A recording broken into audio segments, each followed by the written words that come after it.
아멘. 성가대 찬양 감사드립니다. 오늘은 부활절 둘째 주일로 부활의 봄이라는 제목으로 말씀 함께 나누도록 하겠습니다. 15세기 르네상스 시대에 이탈리아의 피에르 델라 프란체스카라는 화가가 있습니다. 그는 화가이면서 수학자이기도 했습니다.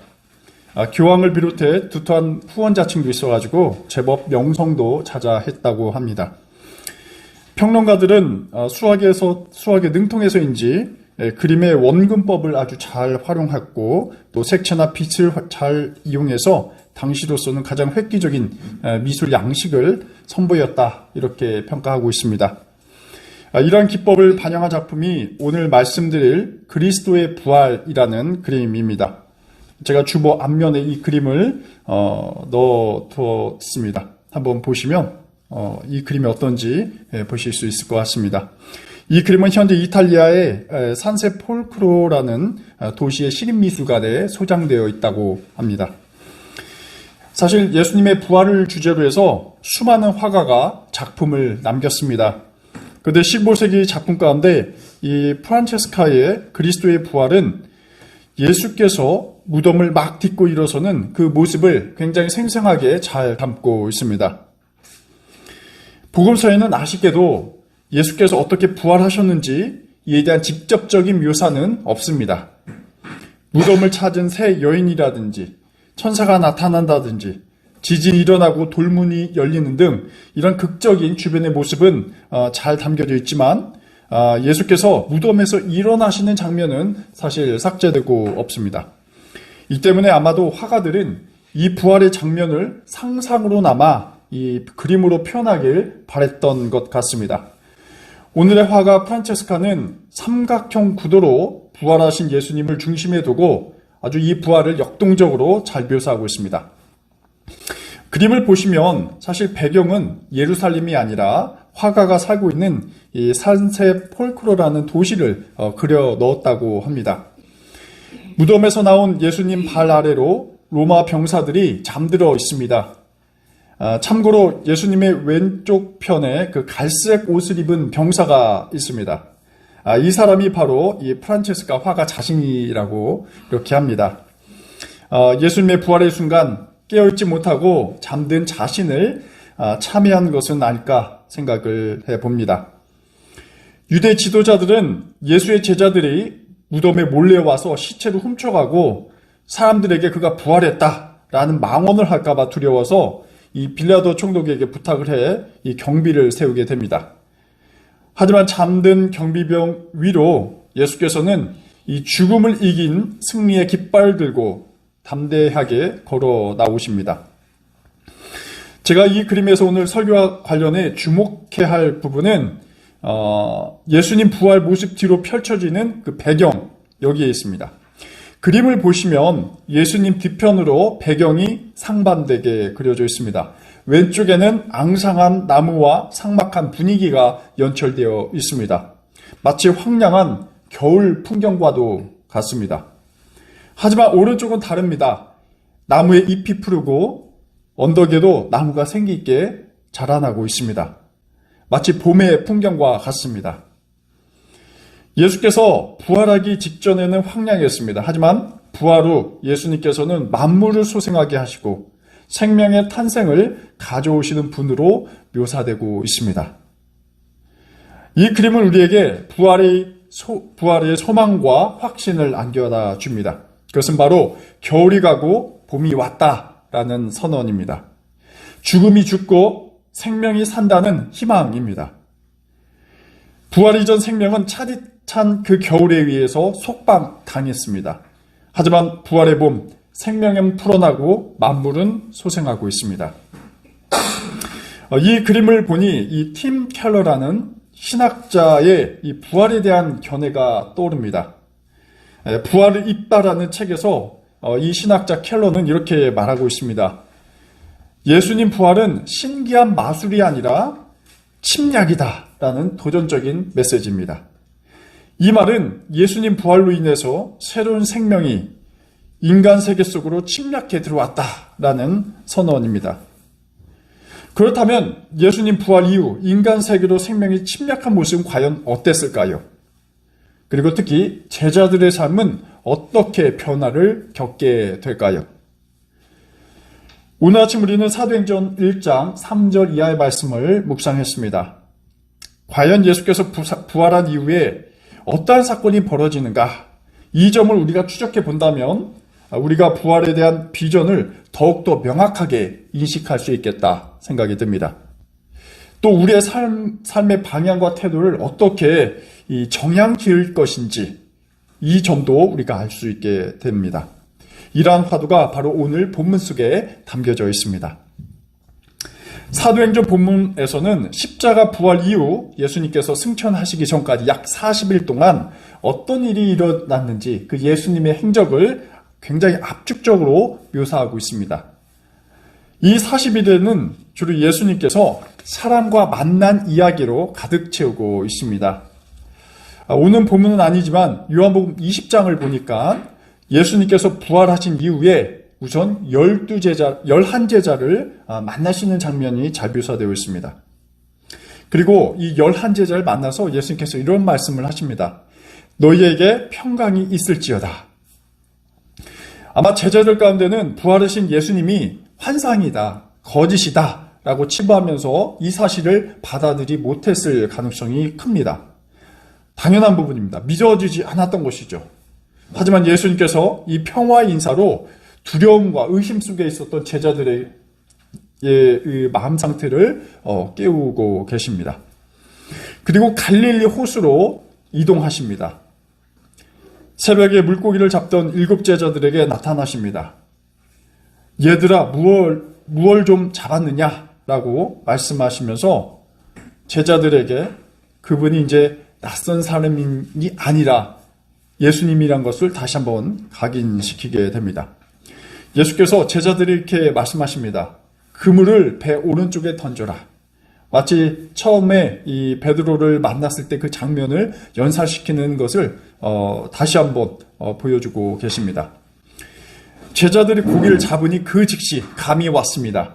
그 감은 바로 물고기의 움직임이 아니라 그 목소리가 누구인가 그 정체성을 인식하게 되는 것이죠. 저분은 주님이시다. 베드로가 이렇게 말했습니다. 예수님께서는 제자들과 아침 밥상을 함께 나누셨습니다. 예수님을 다시 볼 것이라고는 상상도 하지 못한 일이 제자들에게 벌어진 것입니다. 7 제자는 그 즉시 다른 제자들 빨리 모았습니다.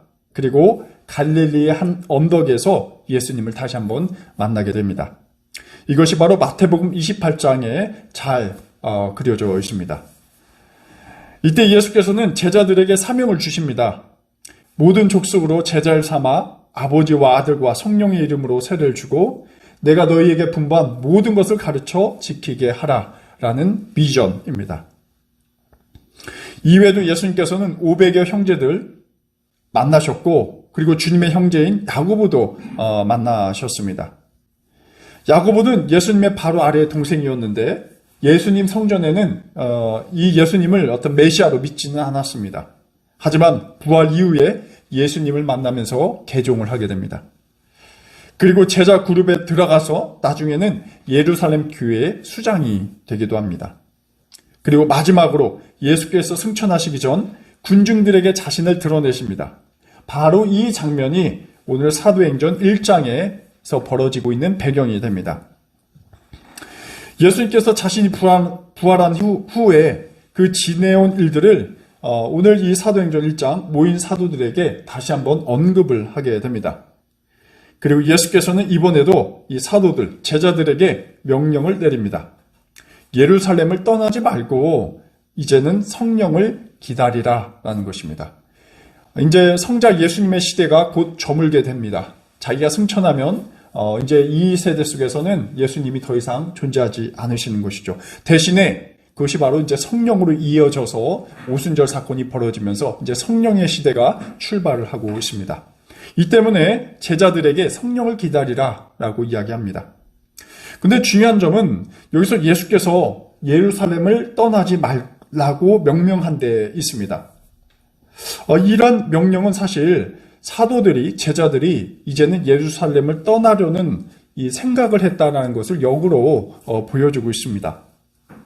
왜 그랬을까? 우리가 이 부분을 두 가지로 한번 유추해 볼 수 있습니다. 하나는 만일 제자들이 예루살렘에 머물렀다면 자신들이 곧 로마에 의해서 잡힐 것이라는 염려가 있었기 때문에 그렇습니다. 여러분, 예루살렘은 종교 정치의 핵심지였죠. 이곳에서는 예수를 죽인 정치, 또 종교, 그러한 지도자들과 세력들이 존재하고 있었습니다. 그리고 이들이 만일 제자들이 예루살렘에 모였다면 당시 예수의 제자인 자신들을 언제 잡아들일지 모르겠다는 그런 극도의 불안감이 아직까지 내재해 있었습니다. 그렇기 때문에 가급적 예루살렘을 떠나서 그러한 다른 곳으로 가야 되겠다라는 제자들의 어떤 생각이 있었던 모양입니다. 그리고 둘째는 사실 이 제자들이 살아가고 있던 삶의 거처는 바로 갈릴리였습니다. 일터나 가족이나 친척이나 모두 모여있던 곳이 바로 갈릴리였기 때문에 이 제자들은 이제 예루살렘을 떠나서 갈릴리로 향하는 것이 당연하다라고 판단을 했던 것이죠. 그러니 예루살렘에 굳이 머무를 필요가 없었습니다. 하지만 오늘 예수님께서는 그쪽으로 가지 말고 예루살렘에 남아있어라, 이렇게 다른 생각을 말씀하셨습니다. 예루살렘은 이젠 예수께서 십자가의 죽으심으로 인간의 죄를 사하고 새로운 생명이 그렇게 소생하는 곳, 즉 구원의 시작점이 되게 됩니다. 이 복음의 근원지가 된다라는 것이죠. 예루살렘의 옛 죽음의 세력, 그 다음에 죽음의 문화가 이제 죽었다는 선포를 아주 상징적으로 보여주기 위한 장소가 바로 예루살렘이게 됩니다. 이제 예루살렘에는 이 죽음이라는 겨울이 물러가고 생명이 움트는 이 봄이 온 것입니다. 바로 이 예루살렘 도시에 성령이 임하게 된다면 이 도시는 변혁의 출발점이 될 것임을 바로 제자들에게 일러준 것입니다. 근데 이때 제자들이 예수님께 질문을 던집니다. 주님께서 이스라엘에게 나라를 되찾아 주실 때가 바로 지금입니까? 라는 이 물음입니다. 여러분, 이 질문은 어떤 질문입니까? 사실 이 질문은 제자들이 살아생전에 예수님께서 부활하시기 이전에도 끊임없이 던졌던 질문이었습니다. 이 질문은 제자들이 어떤 것을 추구하는지를 명백하게 보여주고 있습니다. 제자들은 이 부활하신 예수님께서 회복하신다는 그 나라를 민족주의적 관점에서 해석을 하고 있는 것이죠. 제자들의 관심은 온통 이 로마의 정치적 속박으로부터 자기 이스라엘 민족을 해방하는 것, 바로 여기에 있습니다. 그래서 국가를 건설하는 데 관심이 있었죠.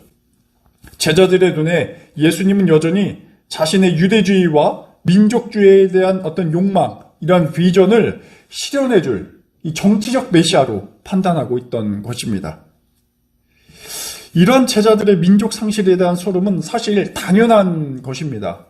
수백 년간 나라를 잃은 채 주변 제국의 통치를 받는다는 것은 희망 상실이었습니다. 그리고 이미 신구약 중간 시대에 많은 다양한 전쟁을 통해서, 유대 전쟁을 통해서 민족을 얻기 위한 그러한 시도를 많이 해왔죠. 그렇기 때문에 민족을 되찾는다는 것은 이 존재임을 회복하는 것이라고 볼 수가 있습니다. 마치 우리나라 일제강점기 시기 대부분의 민중들이, 백성들이 이 식민지 해방을 염원한 것처럼 그렇습니다. 우리나라 시인 가운데 이상화라는 시인이 계십니다. 이분이 이 빼앗긴 틀에도 봄은 오는가, 여러분 잘 아시는 시입니다. 이런 시 속에서 민족에 대한 어떤 회복, 그 다음에 식민으로부터의 독립을 많이 이 시 속에 담고 있죠. 시가 이렇게 시작합니다. 지금은 남의 땅, 빼앗긴 들에도 봄은 오는가. 여러분, 겨울이 지나면 봄이 오는 것은 자연스러운 자연의 순리이고 이치입니다. 하지만 이 시인은 봄은 오는가? 라는 굉장히 부자연스러운 질문을 던지고 있습니다.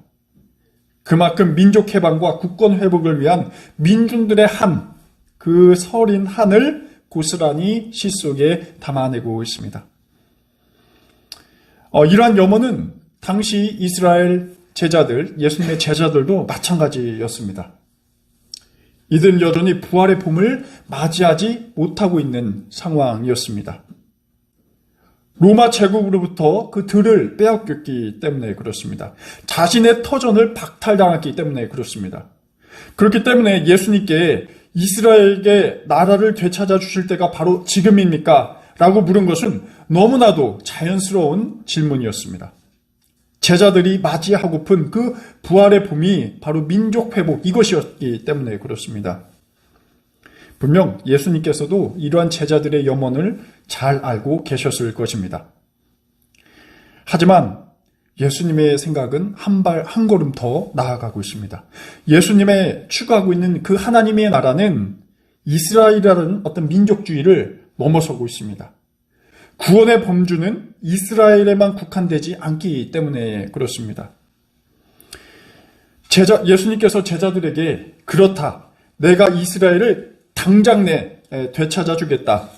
나를 십자가에 단 그 로마 제국의 세력으로부터 너희를 해방해 주겠다. 이렇게 말씀하셨다면 제자들이 굉장히 기뻐했을 것입니다. 하지만 예수께서는 그런 정치적 차원의 메시아로만 국한되는 것을, 제한되는 것을 극구 거부하십니다. 그렇다면 여러분, 예수님의 답변은 무엇이었습니까? 이렇게 답변하시죠. 때나 시기는 아버지께서 아버지의 권한으로 정하신 것이니 너희가 알 바가 아니다.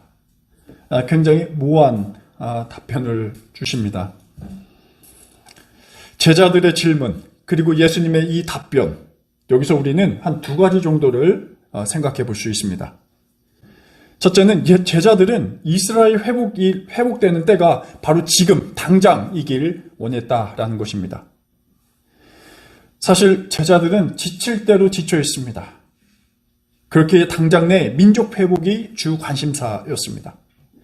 하지만 말씀드린 것처럼 예수님의 답변은 굉장히 실망스럽습니다. 때나 시기는 아버지께서 아버지의 권한으로 정하신 것이니 너희가 알 바가 아니다 라고 이렇게 치부하고 계십니다. 이 말은 사실 민족 해방에 대한 부정 자체는 아닙니다. 하지만 그렇다고 제자들이 당장 내 원하는 그 답변도 아니었습니다. 제자들은 지금이냐 아니냐 이것을 묻고 있습니다. 물론 예수님은 민족 해방을 부정하지 않으시지만 다소 현실적인 답변을 내놓습니다. 당장은 아니지만 하나님께서 정한 기간에 국가를 회복시킬 것이다 라는 말씀이죠. 대신에 이러한 답변을 함께 해주십니다. 그러나 성령이 너희에게 내리시면 너희는 능력을 받고 예루살렘과 온 유대와 사마리아에서 그리고 마침내 땅끝에 이르러 내 증인이 될 것이다 라는 메시지입니다. 이 메시지는 많은 복음주의 선교단체가 자신들의 선교 행위를 정당화하는 하나의 미션 스테이트먼트, 슬로건이어 왔습니다. 굉장히 중요하게 금과옥조로 여겨지고 있는 슬로건입니다. 이 구절에 대한 해석이 굉장히 분분합니다. 사실 이 복음주의자들은 이 행간을 이렇게 봅니다. 예수께서는 어떤 정치적인 메시아가 아니다. 영혼 구원에 관심이 있다. 오로지 이 영혼 구원이 아주 중요한 우선사항이다라는 풀이입니다. 예수께서는 이 말씀을 통해서 제자들이 민족 회방에 관심을 둘 것이 아니라 예루살렘, 유대, 사마리아, 즉 땅끝이라고 표현되는 이 스페인에 이르기까지 복음을 전하는 것을 화두로 삼고 있는 것이다 라는 이야기를 복음주의자들이 이렇게 성서 해석을 하고 있습니다. 하지만 문제가 있습니다. 만약 이렇게 해석하게 된다면 어떤 일이 벌어집니까? 예수를 비역사적인 존재로 가두어 놓게 됩니다. 여러분, 과연 구원이란 것이 예수님께서 구원을 뜻할 때, 그것이 또 하나님 나라를 뜻할 때, 그것은 인간 정치, 경제, 사회적 문제를 등한시하고 다분히 영적 차원의 이러한 안녕과 구원을 전하면 그러한 구원은 사실 굉장히 예수님께서 말하는 보편적 구원과 동떨어지게 됩니다. 이런 구원의 방법은 사실 19세기를 떠올려 보면 좋겠습니다. 지금도 그렇지만요. 19세기 서구 선교사들이 제국의 힘을 빌어서 마치 땅 따먹기 하듯 세계 국가를 복음화한 것이 정말 예수님께서 의도한 것인지, 그런 메시지인지, 그리고 예수께서 부활하신 그 봄의 어떤 기운인지 우리가 되물을 필요가 있습니다. 분명 아닐 것입니다. 부활의 봄, 즉 하나님 나라의 도래는 그런 어떤 측면에서 굉장히 통전적이고 전인격적인 것이지 오로지 어떤 영적인 복음화 이를 통해서 종료되는 것이 아니라는 것입니다. 반대로 어떤 정치적 이상향을 완수하는 것만으로도 하나님 나라를 동일시하거나 또 환원할 수는 없습니다. 이 때문에 예수께서도 제자들의 이스라엘 민족 회복에 대해서 부정하지 않으셨습니다. 하지만 그 반대로 이 마지막 구절을 이 복음주의적 해석, 이 영적인 차원으로만 어떤 복음을 전하는 것, 이것만으로도 불충분합니다. 예루살렘과 온 유대와 사마리아에서 그리고 마침내 땅끝에서 내 증인이 되라 라는 구절에서 중요한 것은 사실 어떤 지리적인 확장보다는 마지막 단어인 증인, 이 부분이 핵심이라 보여집니다. 이 증인, 그리고 이 증인이라는 그 증언이 무엇이냐 할 때 그것은 바로 예수님 부활입니다. 이 부활과 굉장히 연결되어 있습니다. 예수님 부활에서 중요한 것은 이 부활이라는 사건에 대한 사실성만은 아닙니다.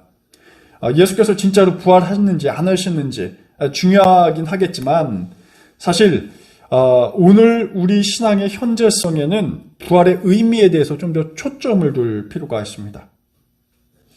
우리는 이제 흔히 부활이 진짜 예수님께서 부활이 이루어졌냐 아니냐 여기에만 매몰된 나머지 부활의 의미에 대해서 때로는 망각하는 경우가 있습니다. 하지만 우리가 오늘의 삶을 의미 있게 살고 부활을 우리 몸속에 살아내기 위해서는 부활이 던져주는 그 어떤 의미에 대해서 먼저 포착할 필요가 있죠. 특히 부활이 담고 있는 그 정신이 무엇이냐라는 것입니다. 예수께서 이 오늘 구절에서 말씀하신 그 증인이 되라는 것은 바로 이 부활의 정신을 몸소 실천하고 삶 속에서 녹여내라라는 것일 것입니다. 이는 어떤 정치적 해방이나 반대로 영적인 구원 어느 하나에만 고착화되지 않습니다. 이를 포함하면서도 두 가지를 포함하면서도 넘어서는 것입니다. 이스라엘 민족이라는 것을 민족주의를 넘어서고 또 영혼 구원이라는 이 구원의 영역을 넘어서는 것입니다. 부활의 봄, 하나님 나라의 도래는 특정 민족으로 제한되지 않습니다. 또 경제적 박탈, 정치적 억압, 문화적 소외를 등한시한 채 영혼 구원만 외치는 복음화 행위도 넘어서고 있습니다. 그래서 제자들에게 부여된 것은 증인이 된다는 것인데 이는 기존의 사고를 극복한 새로운 각성, 자각의 상태를 말하고 있습니다. 제자들은 증인으로서 이제 세상에 무엇을 외쳐야 하냐 할 때 그것은 예수 부활의 어떤 사실적인 소식이 아니라 부활의 이제 정신이고 그 정신은 바로 예수께서 공생의 기간 펼치셨던 그 하나님 나라에 대한 총체적인 사역입니다. 예수께서 보여주셨던 것처럼 그것은 예수께서는 병자들의 병을 고치시고 위로하시고 또 때로는 굶주린 자에게 먹을 것을 또 주셨습니다. 또 죄인으로 치부되는 세리와도 함께 식탁 교제를 통해서 함께 그들을 위로하시고 회심을 시켰습니다.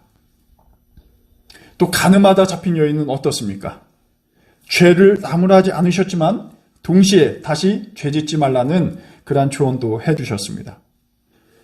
또 성전을 훼손하는 유대 지도자들과 로마 지도자들의 그릇된 행태에 대해서도 따끔하게 질책하셨습니다.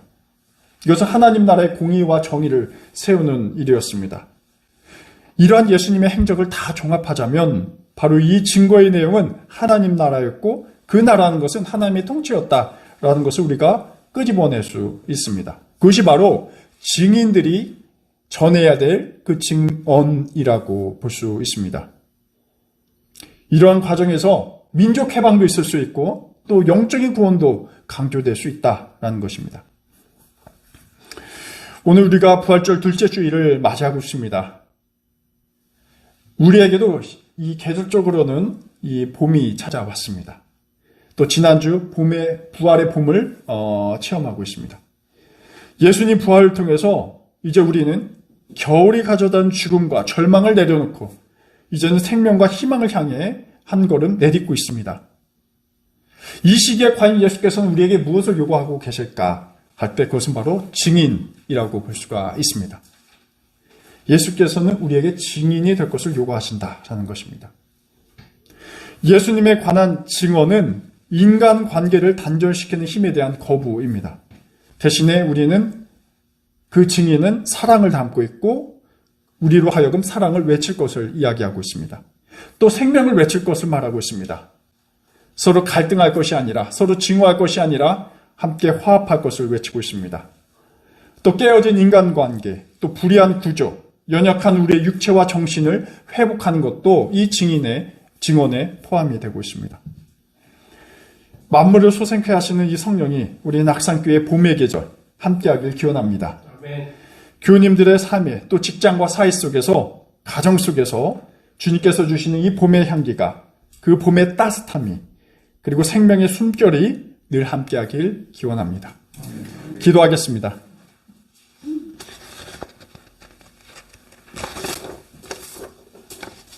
은총의 하나님, 주님의 부활을 기뻐하고 있습니다. 절망과 어둠의 무덤에서 희망과 빛으로 나오셔서 부활의 봄을 날린 주님께 감사합니다. 부활 후 주님께서는 제자들을 찾아가셔서 증인이 될 것을 당부하셨습니다. 부활의 소식을 전하라고 말씀하셨습니다. 그 부활의 증언은 하나님 나라였습니다. 민족을 넘어서 또 종교적 포교를 넘어서 정의와 사랑과 생명이 넘치는 공간으로 세상을 변혁하라 저희에게 말씀하십니다. 주님, 부활의 봄 기운이 겨울을 살아가는 우리 공동체에 퍼지게 하옵소서. 예수 그리스도의 이름으로 기도드립니다. 아멘.